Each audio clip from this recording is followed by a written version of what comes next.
Hit him with a hello class. Hello class. Hello, Dr. Brownlee. We're examining the effects of discrimination on the church as it relates to African Americans specifically. And we've all come forth with different sets of information. I looked at Stark County, the Canton area, redlining and how that has affected 3rd Street Community Church specifically. I've been there before, so I know kind of the demographics of the church. I looked at some other statistics to do with African Americans and how they go to church.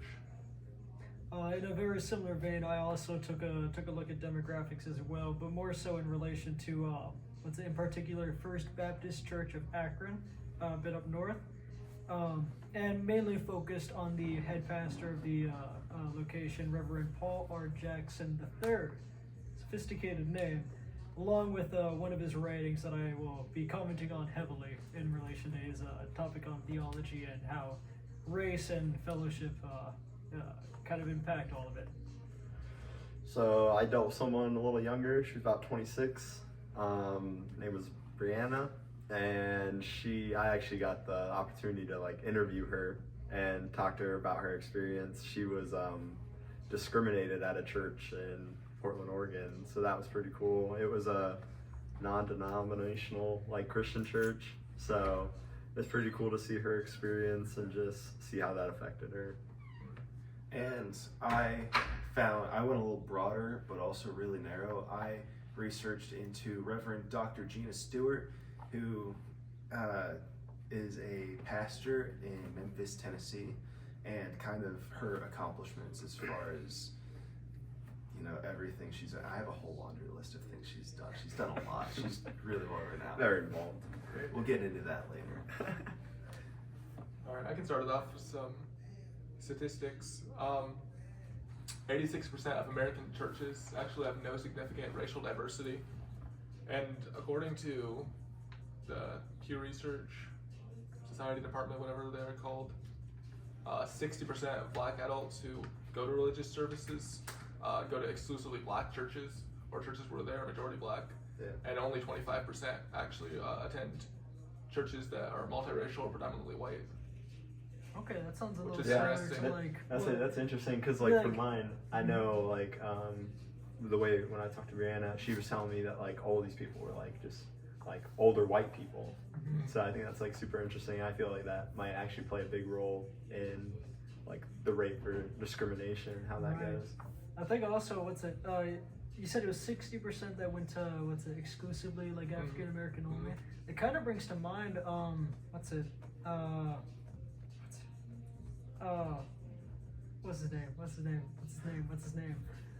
Not him. Okay. Oh, okay. It just slipped from my mind. Malcolm X. My apologies. Oh, separation. But the separation But idea that he was bringing up, here's it the makes me interesting wonder if thing, that though. impact into that. Here's the interesting thing about separation is that only 34% of black Americans said that it would be very important or somewhat important for them to find a congregation where most other attendees share their race, but 63% of those said that the most important factor actually would be, they said that 63% said that was not a more important factor to them. Okay. And the higher priority was that the congregation is welcoming. Mm-hmm. So it's more about that they actually are looking for the integration. Black Christians are looking for integration into the church there. I wonder then if like if demographics was higher back then, like with the rate. I wonder if it's been going down as of like recent years, and more inclusion's been involved. Yeah. I have no idea. Regardless, from the same sources that I also found out, 87% of, at least in America, African Americans are religious, which is higher than the national average, which is around 83%. And of that, 83% of those are Christian.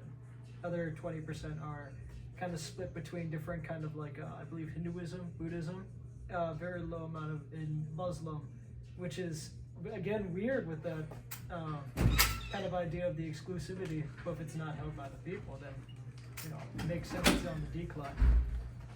Apologies, I just overtook that. Keep going. Also, as it relates to specifically Canton, there was a redlining map done, I believe it was in the 40s, and it kind of spread out Canton into 4 different zones, 1 through 4, and 1 is like the highest residential security or like the least redlined area. Yeah. And kind of towards the bottom, of Canton is the more redlined areas, and actually a 3rd Street church, a local church in Canton that I've attended before. It's also thought to be like one of the most racially diverse churches. That's kind of what it's known for. Is in one of the most redlined areas, in one of the most predominantly African American areas. And the interesting thing about the tiers is that you don't actually see a statistically significant amount of foreign families until you get to the bottom of the B tier of redlined areas. And even then, it's only 5% of families. And there's kind of a correlation between redlined areas and diversity. As the areas are more redlined, then the percentage of the foreign population in those areas tends to increase as well. And actually, current maps of African American demographics in Canton match up with the redlined areas. And I actually made an overlay that I can throw on top of here. But I made On an top of overlay. here. And Yeah, actually, yeah. the most redlined areas correlate to where the highest percentage of African Americans live currently in Canton. Okay, so it still had a lasting repercussion, lasting even though repercussion. you know. Years later. Yeah, Yeah. carried on for that long. It's It's crazy.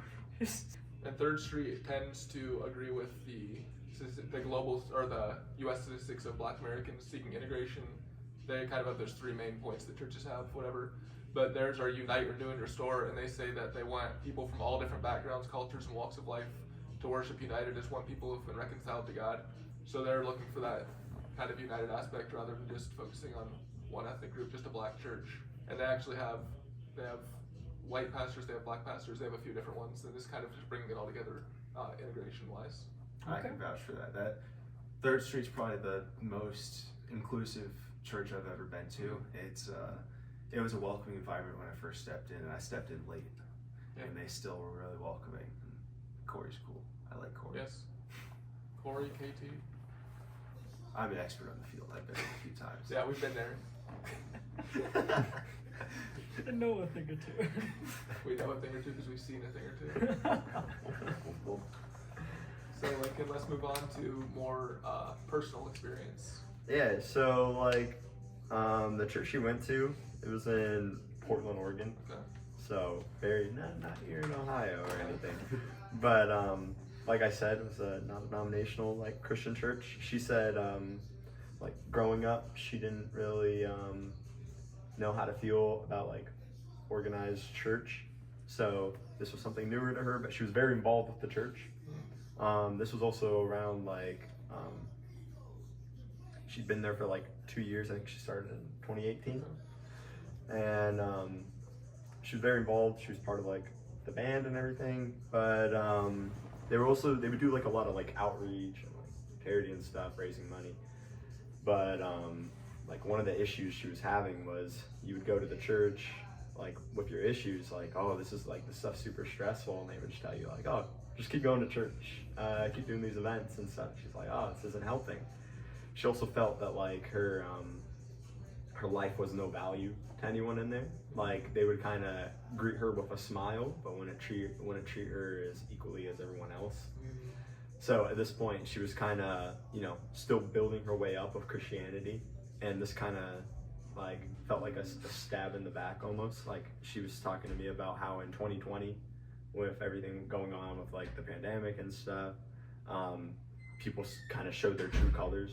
Like they would practice all these beliefs and everything, but then they would totally just throw that out the window and show their real colors, but they would still greet her with a smile. And it's like they would show they'd say like, oh, violence is okay, but only for like this moment. It's like, oh, that doesn't make a lot of sense. Like you're not standing by what you preach and believe in and you're going to church for. But It's a whole lot easier to say these things and then not back them up. yeah, exactly. Bounce check, like Martin Luther King Jr. Right. said. Yeah. Malcolm X. Yeah, and she was just saying that there was a lot of like cherry picking. Like it felt like they were just like lukewarm Christians. I love that phrase. I know. Being Christian, it was a Spit good them out. phrase Makes for it. sense. Yeah, Spit them Spit 'em out out from of your your mouth. yeah, Ain't exactly. nothing. Like there were a lot of it's mainly like older white people, and it seemed like a lot of their practices were very I guess traditional, but more Kind like of set in their older. ways. Yeah, like older certain things they did. Like there were certain aspects that they would hit heavy, but then other aspects they were very loose about. So they kind of just picked what they wanted to say and believe in. It's what it seemed like. But I know, like, for her, I kept talking to her about it more. But I asked her, I was like, well, you know, how did this affect your, like, faith and religion? And she said, honestly, it was like a stab in the back. Like, she didn't know really what to do after that. So she took, I think it was, like two years off from going to church. Wow. And then in 2022, she decided to try another church and just visit it. She didn't, it was also non-denominational. But she kind of just had a hard time getting back into it after the experience she had after trying to be so involved and helpful, and then just kind of get, like, not welcomed. So now she kind of just doesn't go to church, but she still believes in, like, community and spiritual conversations. She just feels she only does it with people she trusts, which makes sense, like, after going through something like that. Yeah, like, she didn't want to lose her faith, but at the same time, it's like, what do I do? And then she just realized, well, maybe going to church and being in this environment just isn't for me. I think we see that a lot nowadays with, like, people experiencing like church hurt, like exactly that. Yeah. Kind of just feeling isolated. I do like that she still has her faith though and still, like, talks with people. I think even if you have those close people and you're still talking about this, I think then that's a form of church. Yeah, She still gets exactly. to host And that's it. what I'm saying. As long as you can still have those practices and conversations, you're still Church doing isn't the a right. building, it's more like a fellowship of believers. Right. Exactly. So long as you have that community, it doesn't matter what building it's in. And you didn't mention it specifically, but 2020 was huge for the Black Lives Matter, All Lives Matter. Yeah. Like, there were lots of protest, lots of racial tension out there, and that probably just added to, maybe it caused the feeling that she had, the segregation she was feeling. I'm wondering, how did you get in contact with her? She's in Oregon. Funny question. So yeah, someone my mom worked with, it just happened. I was on the phone with her, and it's like, hey, does this topic relate to you by any chance? And Really? Yeah, I was reaching out to Just people. plopped right into your hand. Yeah, and she was like, oh, actually, my daughter, like, Wow. Okay. is, like, I'm pretty sure is related to this. And I was like, okay, well, yeah, can I reach out to her? And she was like, yeah, absolutely. So I got in contact with her, and she gave me all this information. I was like, oh, this is perfect. Yeah. That is And fantastic. I thought it was going to be a church in Arizona, but she was like, no, Portland, Oregon at the time. And I was like, cool, yeah. Okay. I was like, that's interesting, yeah. No, it was cool. It kind of reminds me of, it wasn't a church, but Lake Center Christian School, we were going there for a class field trip to get some field experience hours. I don't know, were you in that class, Alex, when we went, or did you take that class a different time? I was in that class with you, I don't think. Anyways, Lake Center Christian School, and we had a couple African American classmates, and Lake Center had some rules regarding hair, and they did not allow dreads, and I can't remember exactly, and I don't want to misrepresent, but there's certain traditional African American hairstyles that they banned. You see a lot of Christian schools banning, like, for instance, I went to a private Christian school that you couldn't have long hair, but they specifically seem like racially discriminatory. Did they allow long hair And for other races, just not dreads? I don't remember, and I don't think they allowed long hair, Okay. but I know they didn't allow, is it the box cut? Oh, It was just, there was a lot of different haircuts, and we reached out to them, and they were like, wow, but those African American students did not attend that trip because of that, and that was a Christian school, and those rules oftentimes stem from more traditional faith values with appearance and stuff, but in this case, it seems to be very, like, Jesus racially, and long hair. yeah, but in this Yeah. case, it tends to be very, like, discriminatory. Yeah. That seems also kind of like, I don't know if that's like a regulation they had in the past. Yeah, and that's I just think it may have been grandfathered because in. they had a new superintendent, and we talked to her, Mhm. and it didn't seem like it was really intentionally discriminatory. And I think I Right. don't know if they still have that rule. But I Like know maybe then they did. just didn't realize it. I think that may. But have if been it. concerns I think it was were brought up, ignorance, I don't know. but I don't know if they've changed it by now. Hopefully, Hopefully, we should contact them again. Ask about it. I'll have to email them. Be an advocate. There you go. Yeah, I feel like that's also important. Like, I feel like with my situation, for her, it also was just the actions that people did outside of church, and to see that is like, okay, now it makes me feel like I'm unwanted, that they don't want me, like these signs of racism and Right, like way different outside of the church. exactly. Outside the walls. Yeah, and so like, okay, how real are these people actually? Like, and she just kind of was like, almost felt like uncomfortable, like it just something wasn't right. Just felt like a need to, almost felt unwanted, like I shouldn't be here, kind of thing. I don't know. That lack of like just like true community. Yeah, Respect, yeah, which like is- the it's community. essential for fellowship. Exactly. Being able to like open up like that, but you don't get that feeling because you just Right. almost feel like you're in a corner.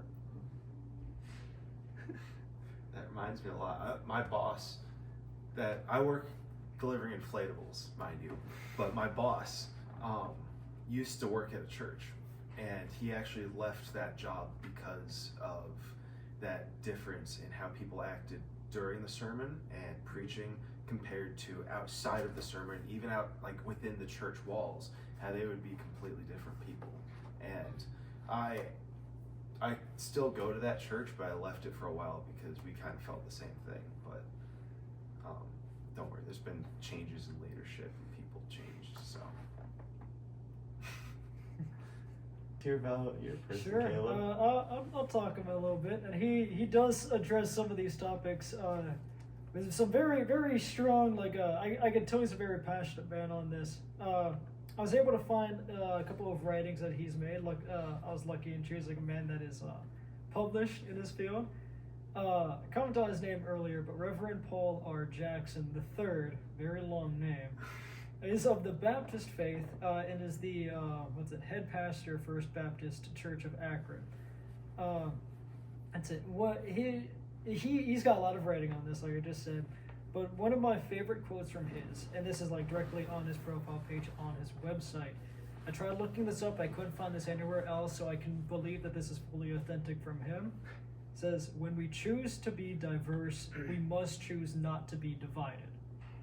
I find that is very powerful, because even regardless of whatever ratings he has, if you look at the church structure that he's got, though he is an African American man leading this church, the church demographic is about, I think, 60% white, and then 40% like African American. With, I'm not certain as to the specifics, beyond that, but I know it is a multi-demographic church that he's able to lead fantastically, and so even with that diversity, it has not gotten into the way of fellowship.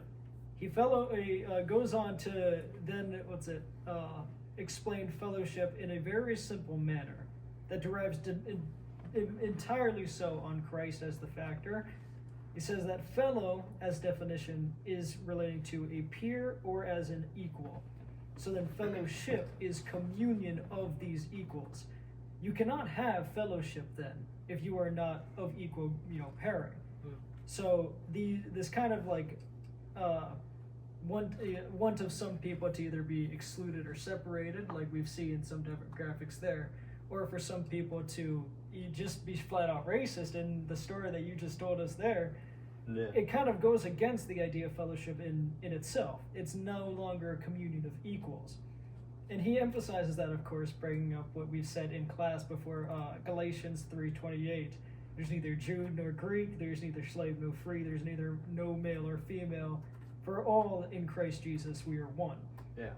And he emphasizes this as well, that the only division in mankind is not anything temporal. It's nothing based on race, nothing based on gender, nothing based on anything that this world has, but it's only based on belief or disbelief in Christ. And that without Christ, in this eye, in this lens, if there is no absolute judgment, if there is no Christ, then there is no true quality of man. It's subjective. It becomes like what you just said there. Some people can get set in their ways, or some people can segregate themselves. But Reverend Paul R. Jackson III directly upholds that ideal, that further to be a Christ, further to be a God, this has to have inherent value in all man in equality. And I think that's powerful because he absolutely employs this in his church structure in a whole. He's got, what's it? I wrote it down here. He hosts youth ministries, Boy and Girl Scouts, sets up food kitchens, distribution sites, and hosts Alcoholic Anonymous. All in this small little church. This is a local little place up north. This isn't a big place. Yeah.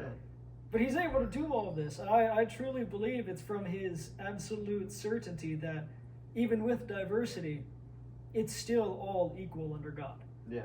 Which I think a lot of us could learn more from. Benefit. Definitely benefit Yeah. from if we start treating each other as fellow brothers, all in one United, family. yeah. That's good. That's powerful stuff. Yes. He's got a whole book on this. Really? Entire book. That was just one chapter I said. What's the book called? The Doctrine and Administration of the Church. Wow. Powerful stuff. Powerful title. Powerful I'm stuff. gonna add that to my reading list later. Actually, yeah. Sure. That sounds really good. Alex, Uh, who you got? all right.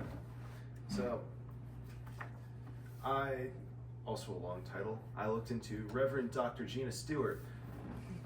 I mentioned it before. We're going to get into this long laundry list of her accomplishments. So, before we do that, you guys know that women in the church aren't really like huge, right? Like, it's a weird system. We don't allow them to be pastors very often. We don't allow them to teach very often. And in Black Baptist churches, that is especially relevant. Like they just don't. I didn't even know that until I looked into it. But because I haven't gone to that type of church very often. But so in doing this, or like in her career, she happened to be the first African American woman elected to serve as a pastor at a Black Baptist congregation in Memphis, Tennessee, in 1995. Okay.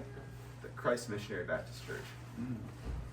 The first female president elected to the highest post in any Black Baptist organization, the president of the Lot Carey Baptist Foreign Mission Society in 2021. Okay. It's a mouthful. Okay. She received the President's Volunteer Service Award from the President Joseph Biden She's in Wow. 2021. My And goodness. most recently, so this is throughout her entire career, most recently, biggest accomplishment possibly ever. The first woman ever, not black woman, first woman ever to preach at the National Baptist Joint Board session, January 23rd of this year, Wow. 2024. Look at those strides. That's pretty nuts. That's insane. Yeah. We need to get So a she's a trading card. trendsetter. Yeah, she's This she's is making moves. insane stuff. Yeah. This is a woman that will be written down. That's a big movement. That's No, insane. I would want a signed trading card, Yeah. 100%.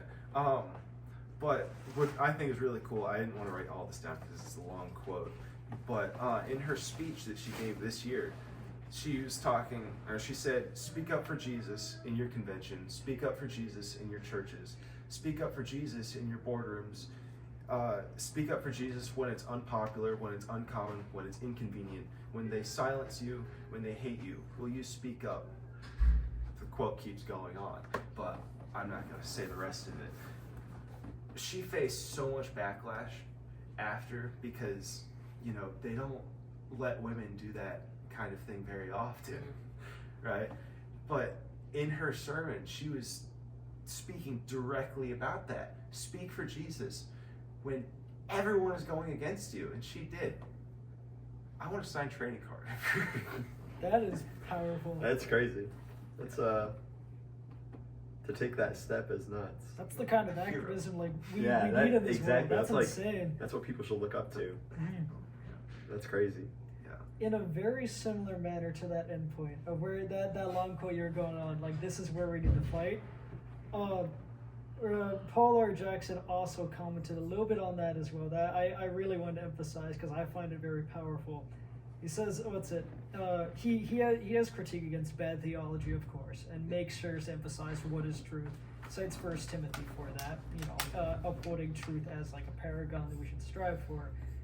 He also says that we should remember, however, that churches and cultist ideals, or in modernism, i.e., what we saw in civil America, or not civil. After that, my apologies.